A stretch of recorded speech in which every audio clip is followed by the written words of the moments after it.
Hi guys, so today I'm going to talk a little bit about visualization. I use the term visualization in a lot of my classes and the workouts that I put out, and I think it's a really helpful tool to use to try and get your positioning and your posture and your technique correct.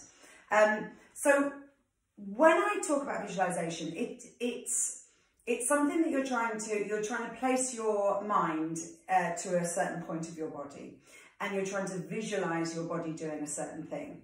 There is a tiny amount of movement that happens within that as well. So for example, on a really simplistic level, if I ask you to take your arms out to the side, now if I just say, keep your arms straight, you could just keep your arms straight. But there's a tension that I create there by saying that. Now, if I say arms out to the side, try to imagine or visualize that there is a string attached to each of your middle fingers and you're extending and reaching and lengthening through those middle fingers. Suddenly, that movement, that feeling is very different. Or if I was to say, flex the hands and imagine, visualize that you're pushing into two walls on either side of your hands. Okay, again, it's a sense of something as opposed to a fixed position that you're trying to get yourselves in.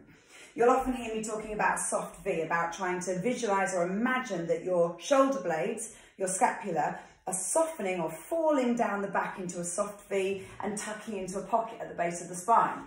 Clearly, we're not tucking our shoulder blades into the bottom of our spine, but it's a visualization and it's the sense of something. You're trying to imagine your body to doing something. So therefore, there is a sense, there is a movement that happens with that. My shoulder blades are going to come down and soften. But rather than just saying, draw your shoulders back or draw your shoulder blades back, and lots of people will do that, okay, which causes a tension and fixture, we want to soften them down. So it's about trying to enhance what you're doing, what you're creating. So in a standing position, I might say try to imagine that the hips are reaching, or visualize that the hips are reaching forwards of the body slightly. And all you're going to do, therefore, is just slightly open up in those hips. Dropping the ribs, arrows on the chest and going back across the shoulders. That visualization of the arrows opening out the shoulders and widening. The visualization of a string attached to the top of the head and just lifting you up and out of yourself. And try to visualize that that string is attached right high up to the ceiling and just kind of holding you in position. Again, really lovely visualization for lengthening out the spine and creating that really lovely posture in that standing position. So a really good visualization that I try and get across to people is the sit bones and the pelvic floor. So often people really struggle with trying to activate through the pelvic floor, and are not quite sure what they're supposed to be doing or what they're supposed to be activating or lifting or anything. So one of the things I talk about is the sit bones. So I try to imagine those bones that you're sitting on, these two marbles that kind of there at the base of the very deep base of the glute. And I want you to try to visualize lifting those marbles inside the body. So you're trying to almost raise those marbles up and inside the body. Now, there isn't huge movement that happens there. There's nothing that you can really see externally, because I don't want you to scoop under and tuck. I'm not asking you to grab onto the glutes and hold. I'm asking you to scoop and lift and raise those internal muscles inside the body.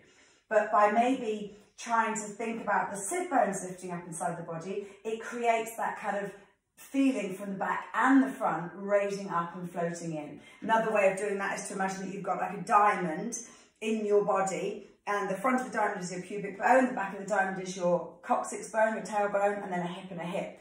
And you are trying to physically lift that diamond up inside the body. Again, it's a visualization, but inside there is a sense of feeling that happens that goes along with that. But we shouldn't necessarily see that on the external part of your body, on the outside of you. So all of that can then be related when you go down to the floor. So when you're down on the floor, there's a visualization maybe of your spine being like a bike chain, and someone holding that bike chain up vertically and then lowering the bike chain down so that each kink of the chain comes down to the floor one at a time. And it just really helps that visualization to separate all of those vertebrae and allow you to come down to the floor in that really kind of gentle way, and finding all of the curves of the spine. Another one here is to, again, lots of us have forward floating shoulders, so you want to get those arrows again, so you're turning out and visualizing that there's water running off the sides of the shoulders. And that soft kind of water just flowing out and down just really encourages you to open out in the chest and release the shoulders. Again, the face is a really big one. We often in exercise will lock our faces out. Lots of tension is held through the face. The jaw will crunch up, even the eyes will crunch up. And again, I want you to think and try to visualize that softening in the face. A really nice one I was once told when I had my eyes shut was to just try to imagine the eye sockets holding the eyeballs just gently at the back of the eye socket. And again, it just really releases that sense across the whole of the head. Again, here, the jawbone, try to imagine that there's space being created within the jawbone to stop that tightness and that kind of tension. Again, also here, just trying to create space between the shoulders and the ears, and just visualizing or placing your attention to that area of the body and trying to kind of imagine that space is being created. And your body, when you really imagine something, you're trying to place your mind's eye there, you will create that kind of sense of space around your body. And that's all that is. That's what this is trying to do.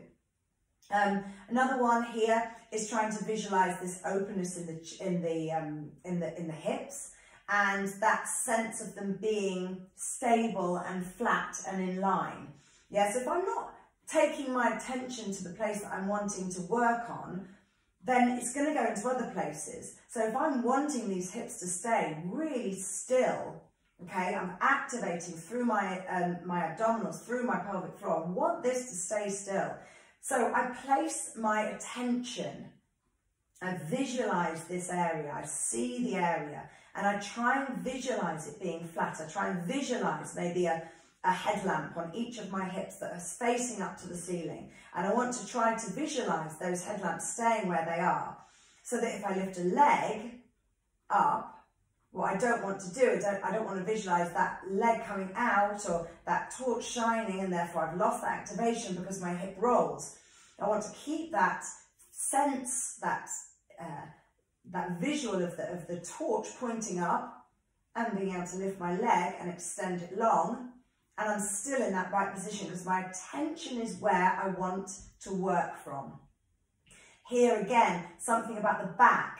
I know lots of people have really real issues of where is my back supposed to be? Is it supposed to be forced into the floor? Is there supposed to be a natural arch in my spine?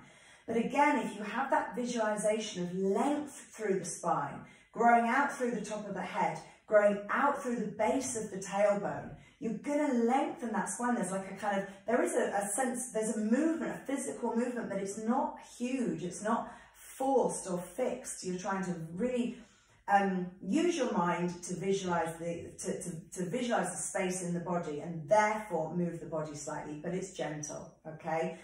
And similarly, it happens when you come to the bar as well. All right, so let's get our chairs out.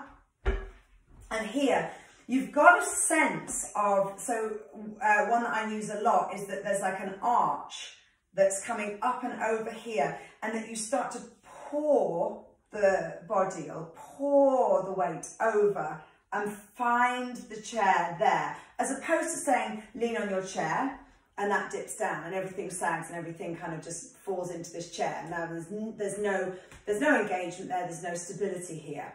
Whereas if I think about lifting up through the side of my oblique, creating space underneath my armpits, creating space between the waist and the chair. So now I've got that imaginary kind of arch, or that, like we used to call them the horse when we were at school, you know, those things that used to come over, and finding your position on the bar or on your chair, create and retain that space, and then lifting the limb or the lever that you want to use.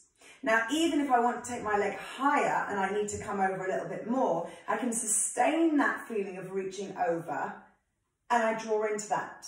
So you see my obliques are now working. Everything is working. I'm creating space between my bicep and my chest, as opposed to just going, I'm going to lift my leg a bit higher, therefore I'm going to dip down. That then sinks, now my back is out. Okay? So it's finding the visual that you want your body to do.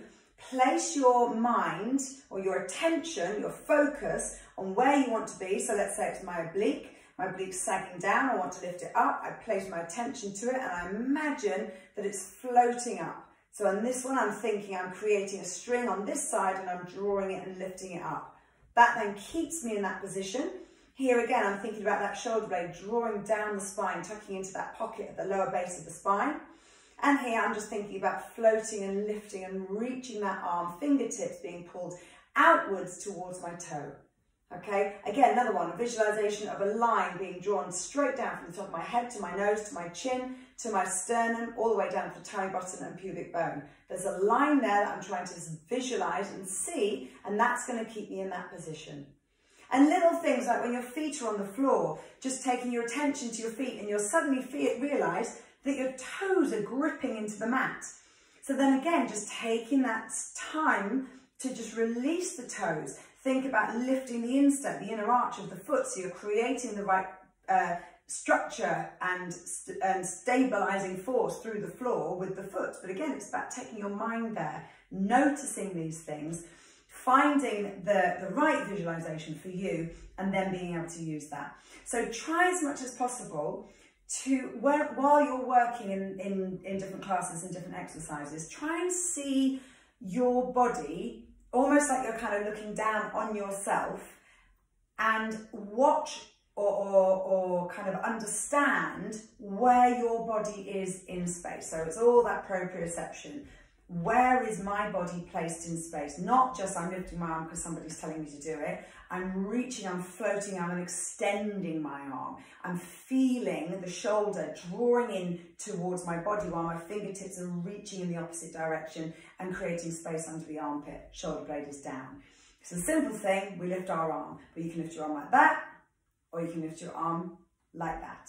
And there is a sense of a different feeling in that. There's a different sense within that. And if you do that, I promise you, you're going to be able to keep that arm extended an awful lot longer than if you're up here like this and all crunched up. All right, so I hope that makes sense. Any questions, obviously, as normal, feel free to ask. Take care.